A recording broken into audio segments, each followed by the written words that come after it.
Seja bem-vindo ao canal Ciências da Religião e Teologia, um canal voltado ao mundo religioso. No vídeo de hoje, como você viu aí, a temática, Pentecostal versus reformado. Por quê?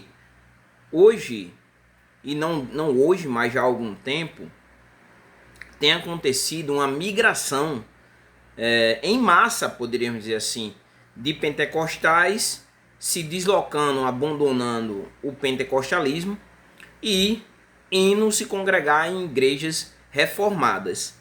Eu quero trabalhar com vocês, nesse vídeo, porque os pentecostais, estão migrando para as religiões, para as igrejas reformadas, igrejas históricas, poderíamos dizer assim, tendo como exemplo batista ou mesmo uma igreja presbiteriana, que são igrejas reformadas, Então eu quero trabalhar essa temática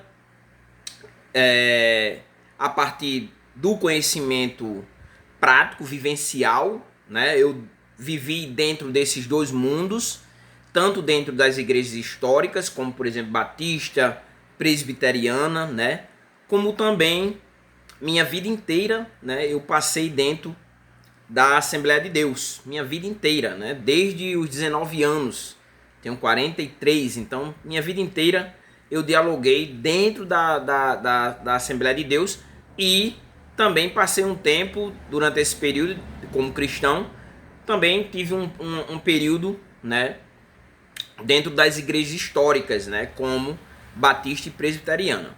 E aqui eu quero então trazer algumas explicações no sentido de dialogar com vocês, inclusive a ideia desse vídeo é que vocês comentem, o que vocês concordam ou acrescentem, ou discordem também sobre os pontos que eu vou abordar aqui, No primeiro, vou dividir em duas partes, para não ficar muito grande, os motivos que levam um pentecostal a ir se congregar numa igreja histórica, quais são os motivos, O que eu presenciei, o que eu vivenciei, o que eu acredito que me levaria a me congregar ou que me fez, por exemplo, ir lá e me congregar numa igreja histórica, como batista, presbiteriana. E, em decorrência disso, quais são os desafios? Esse vai ser a segunda parte do vídeo. Quais são os desafios de se congregar numa igreja histórica quando você é um pentecostal, saiu de uma igreja pentecostal para se congregar numa igreja histórica? E para você que realmente vivenciou durante um longo período de tempo, como é o meu caso, vivenciou dentro de uma igreja pentecostal e agora quando você chega numa igreja histórica, o que você se depara? Então, primeiro vamos entender essa migração religiosa, que muitas vezes é apenas uma ressignificação da fé. O que isso quer dizer? É uma nova compreensão do cristianismo que você passou a ter, e aí você migra para outra vertente do próprio cristianismo, nesse caso aqui, as igrejas históricas, já que estamos falando de igrejas pentecostais, Mas também alguns abusos que você se depara principalmente dentro do movimento pentecostal e neopentecostal, já a gente vai tratar um pouquinho sobre isso, também levam a essa migração religiosa, dos pentecostais rumo às igrejas reformadas. E aqui eu quero trazer 6 pontos que eu acho importante dentro do pentecostalismo. 6 pontos, claro, é bem mais abrangente, mas para isso precisaria fazer uma pesquisa de campo profunda e ver se, na minha compreensão, se houve mudanças ou não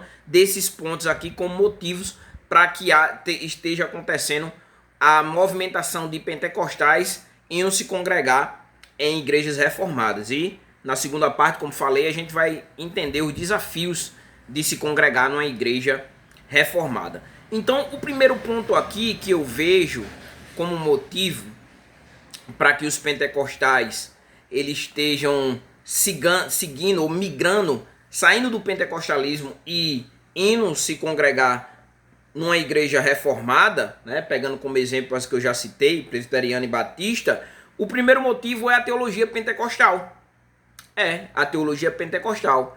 Principalmente, por exemplo, quando com relação, um primeiro ponto seria com relação aos próprios dons, né? Já que muitos irmãos, por exemplo, a ênfase no batismo com o Espírito Santo, com a evidência de língua, é algo assim muito enfático, muito presente dentro do pentecostalismo em sua abrangência, né?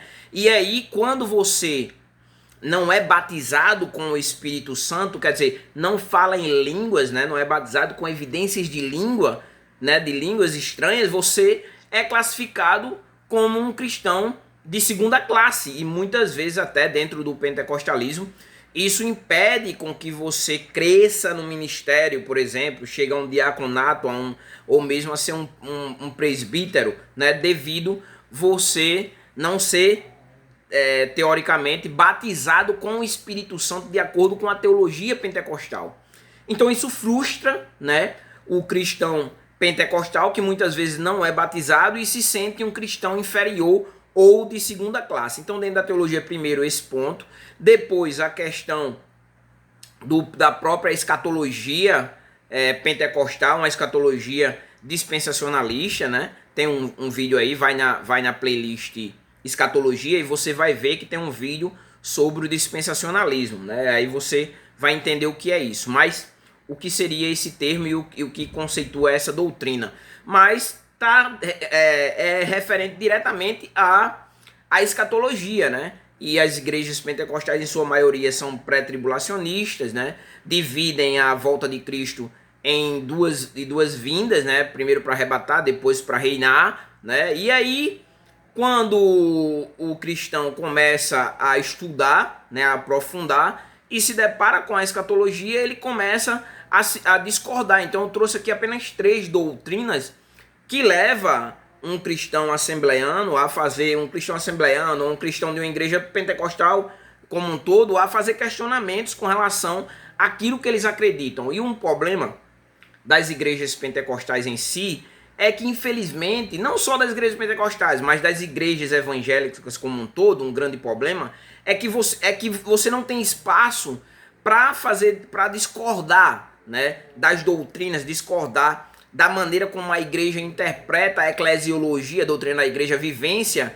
como membro da congregação. E muitas vezes, quando você discorda, o que você ouve é dentro da maioria das igrejas, né? Da maioria das igrejas como um todo, não somente dentro do pentecostalismo, mas você ouve dentro do pentecostalismo, se você aqui você não está se sentindo bem aqui, procura outra igreja, né? Quer dizer, porque você não pode questionar aquela doutrina, aquela interpretação, né? Por exemplo, dicotomia, tricotomia, né? A composição humana. E as igrejas pentecostais são tricotomistas como um todo, e muitas vezes o cristão, ele começa a estudar e entende que alma e espírito, por exemplo, é a mesma coisa e se torna dicotomista. Então aí já destoa, você não pode... E aí implica o todo, porque implica a sua vivência como um todo, porque se você for professor de escola dominical, por exemplo, você não vai poder ensinar aquilo que você acredita, porque o que a igreja acredita é aquela maneira de pensar. Apesar que isso aqui se aplica a todas as igrejas, né? Como um todo. Dentro de uma igreja reformada, você não vai poder ser, por exemplo, aderir à soteriologia, que é o nosso próximo ponto aqui, arminiana, por exemplo. Você vai ter que ser calvinista, porque é assim que os reformados interpretam a doutrina da salvação, né? De forma monergista e não sinergista, né? Que inclusive, no meu caso, para ir para as igrejas, me congregar nas igrejas reformadas, depois eu regressei, e eu vou explicar por que eu regressei para a igreja pentecostal, né? Em especial a Assembleia de Deus, vou explicar o porquê que eu voltei, né? Porque eu voltei a me congregar. Mas a soteriologia lá é essa. A doutrina da salvação é uma doutrina monergista. E dentro das igrejas pentecostais, sinergista. Isso me tirou de dentro da igreja pentecostal, migrando para me congregar, por exemplo, dentro de uma igreja batista. Depois fui para uma igreja presbiteriana, porque eu queria aprofundar mais a soteriologia. E no caso, as igrejas batistas ainda tem alguns pastores que são arminianos, né? Aqui, pelo menos aqui na cidade que moro, em Natal. Mas E aí, no caso das igrejas reformadas, você não se depara com isso. Então, isso me fez migrar para uma igreja presbiteriana. Um outro ponto, um outro motivo que acaba levando, um dos motivos dessa migração de sair de uma igreja pentecostal rumo a uma igreja reformada é a pregação. Poxa, é a pregação. Aí você diz, o que você quer dizer com a pregação? Dentro do ambiente pentecostal, por exemplo, fui visitar uma igreja agora recente, né? Uma igreja pentecostal. E o que acontece dentro de uma igreja pentecostal nas pregações? Não vou generalizar, mas 90% não, mas vou ser bem modesto, 60 a 70% das vezes, né? Deixa 30% de crédito. O que acontece? A pessoa lê o texto, ela lê ali o texto bíblico e ela diz qualquer coisa do texto e depois sai do texto, igual como aconteceu agora recente numa igreja que eu fui visitar, aqui, pentecostal, e navegou sobre tudo, menos sobre a pregação da palavra, menos sobre o que está escrito ali. Então, quando você vai para uma igreja histórica, a palavra é a prioridade. No caso, por exemplo, agora, na semana passada, fui a outra igreja, pentecostal também. Quando eu cheguei lá, nem pregação teve. Um culto de terça-feira, um culto de oração, nem pregação teve. Ficou o quê? Ficou o tempo inteiro ali, né? Cantou os hinos, aí dá a oportunidade para irmão tal cantar mais um hino, aí depois dá a oportunidade para irmão tal agradecer, e no fim, quando todo mundo saiu agradecendo, quando chegou a última pessoa, pronto, acabou o culto, não teve pregação da palavra. E isso dificilmente, com raras exceções ou quase nunca, vai acontecer dentro de uma igreja histórica, porque lá a prioridade é a pregação da palavra. E infelizmente, dentro do movimento pentecostal, dentro das igrejas pentecostais como um todo, a palavra ela não é a prioridade máxima, né? Com exceções dos cultos, os cultos de doutrina, mas também muito deficitário.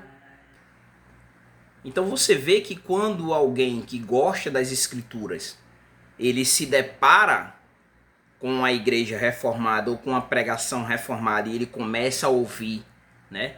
Como muitas vezes aconteceu comigo, você começa a ouvir e diz de onde é que ele tirou isso? Por quê?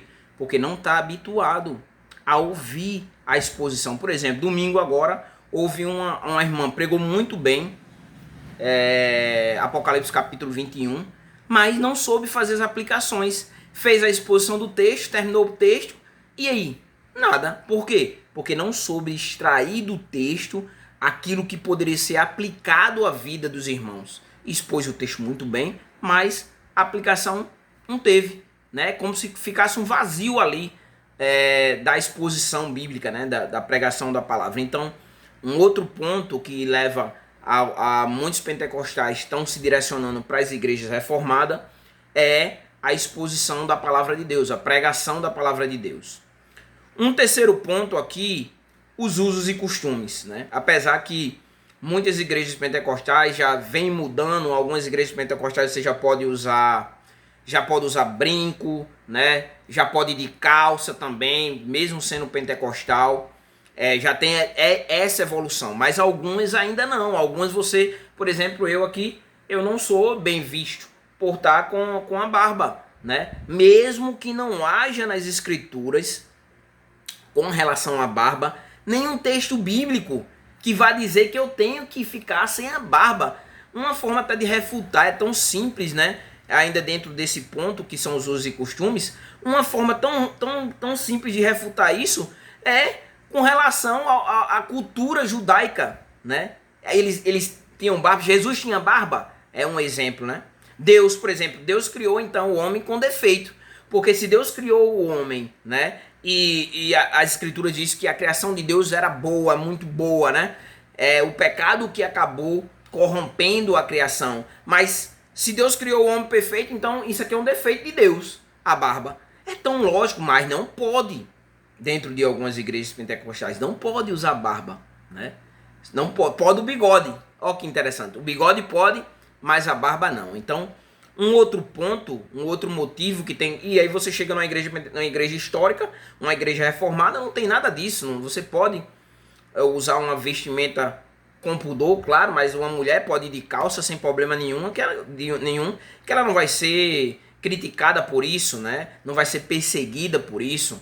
E infelizmente algumas igrejas pentecostais não permitem. Então, assim, um outro ponto aqui que eu trago como motivo para estar levando as pessoas a irem se congregar numa igreja reformada são o exagero nos usos e costumes que muitas vezes não se encontram nas escrituras, né? Não se você tem que usar calça o tempo todo, o homem, né? Não pode usar bermuda, né? E muitos da elite dessas congregações, dessas igrejas pentecostais, eles usam bermuda nos seus ambientes, né? Só que a membresia, de uma forma geral, infelizmente, não pode estar utilizando, até mesmo com relação a jogar futebol, a um monte de coisas que tem a ver com os usos e costumes. E aí você, sendo um pentecostal, pode até colocar aí no comentário do vídeo, concordando ou discordando se não é dessa forma.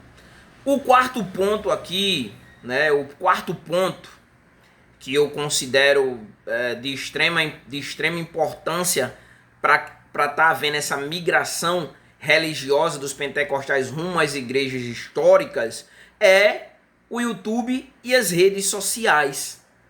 Isso tem levado também, principalmente os jovens, né, a saírem de uma congregação pentecostal para uma congregação histórica, ou, como eu volto a dizer, aqueles que gostam de estudar a palavra de Deus. Eles têm sido conduzidos diretamente para as igrejas históricas através das redes sociais ou do YouTube, porque eles vão vivenciar a pregação da palavra. E a pregação da palavra é um dos motivos, assim, e que levam realmente, no meu caso, que me levou às igrejas históricas, foi a pregação da palavra, foi a palavra de Deus, foi estudar a palavra de Deus, aprofundar na palavra de Deus, na teologia.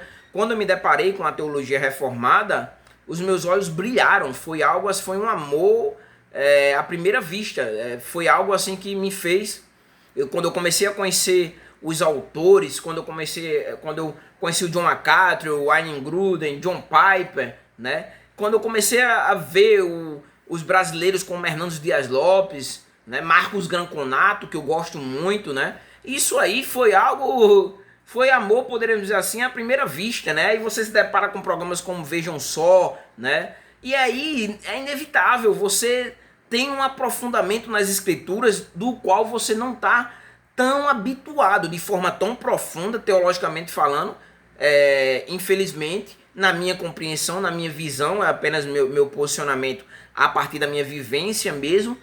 Os teólogos reformados, eles têm, não são de uma classe diferente, não considero dessa forma, mas eles aprofundam mais a teologia cristã, né? Eles aprofundam mais a exposição bíblica, né?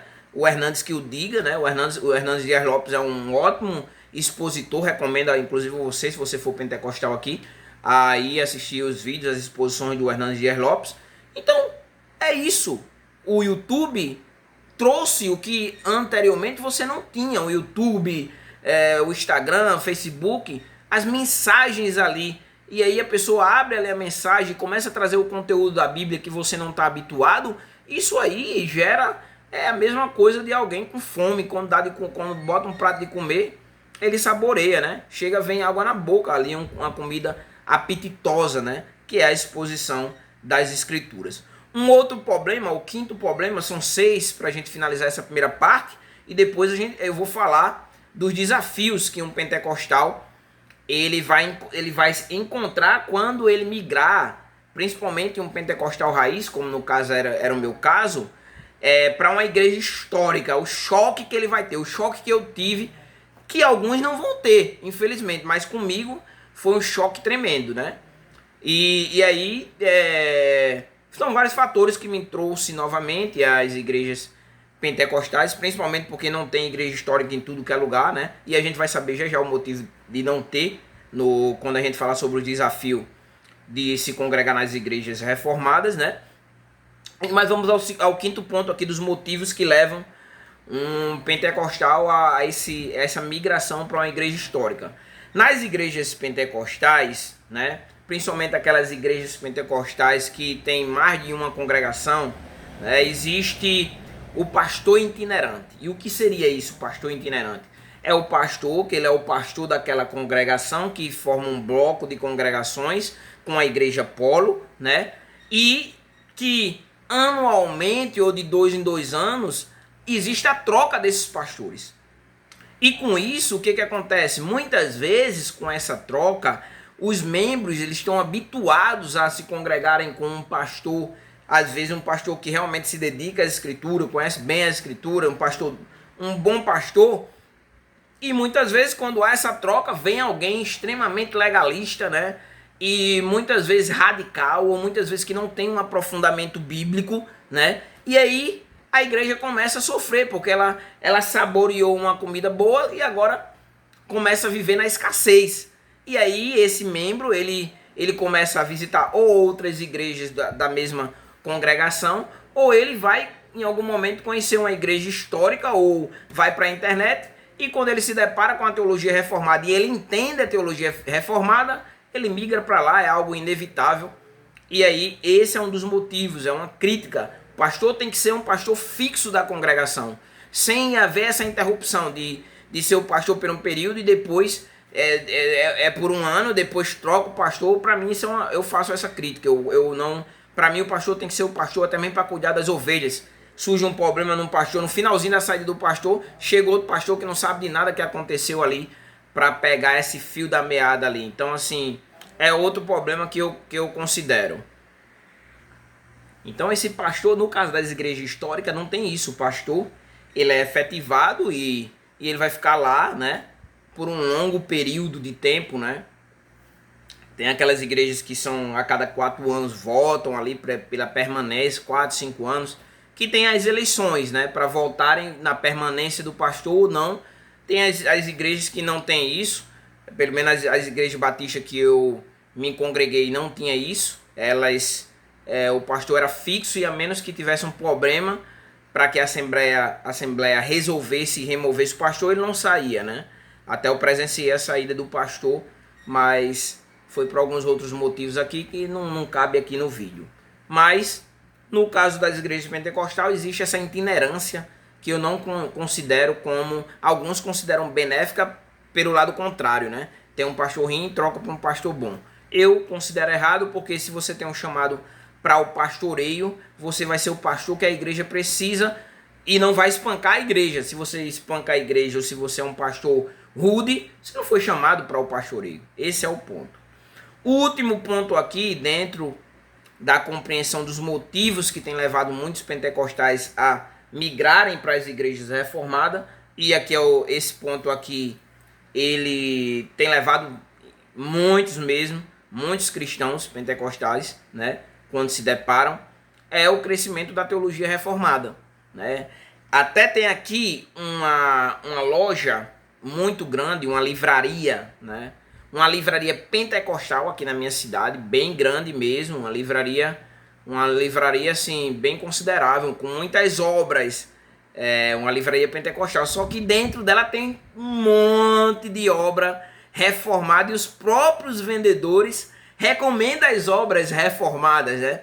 Então veja aí, então é aquela coisa, teve conhecimento ali com a teologia reformada. Se você conhecer a teologia reformada, entender a teologia reformada e a profundidade da teologia reformada, infelizmente você vai abandonar a teologia pentecostal, né? Ou vai ser como eu, um pentecostal, um pentecostal como se fosse aqueles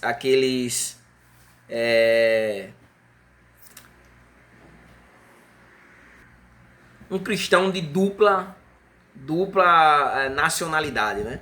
Porque na teologia, não toda também, porque não tem como fechar até isso, né? Infelizmente, não tem como fechar com uma teologia como um todo, concordar totalmente com aquela teologia, e não tem, pelo menos para mim não tem como fechar, né? Por exemplo, o batismo infantil, o batismo de criança, praticado pela presbiteriana por aspersão, por exemplo, infelizmente eu não concordo. Então não tem como fechar com a teologia como um todo, mas em sua maioria a teologia reformada é uma teologia assim que faz parte da minha vida e eu considero como a mais correta, poderíamos dizer assim. A interpretação de como ser igreja e teologicamente falando das doutrinas que compõem uma teologia sistemática, eu considero que a teologia reformada é uma teologia mais coerente. Então, esse é o outro ponto, né, que é o crescimento da teologia reformada com as suas obras, com os seus sermões que estão aí na internet para todo mundo ter acesso, né? E, como falei, essa teologia, na minha compreensão, é uma teologia mais coerente com a Bíblia, né, com as Escrituras, do que a teologia pentecostal, que eu discordo em alguns pontos, né?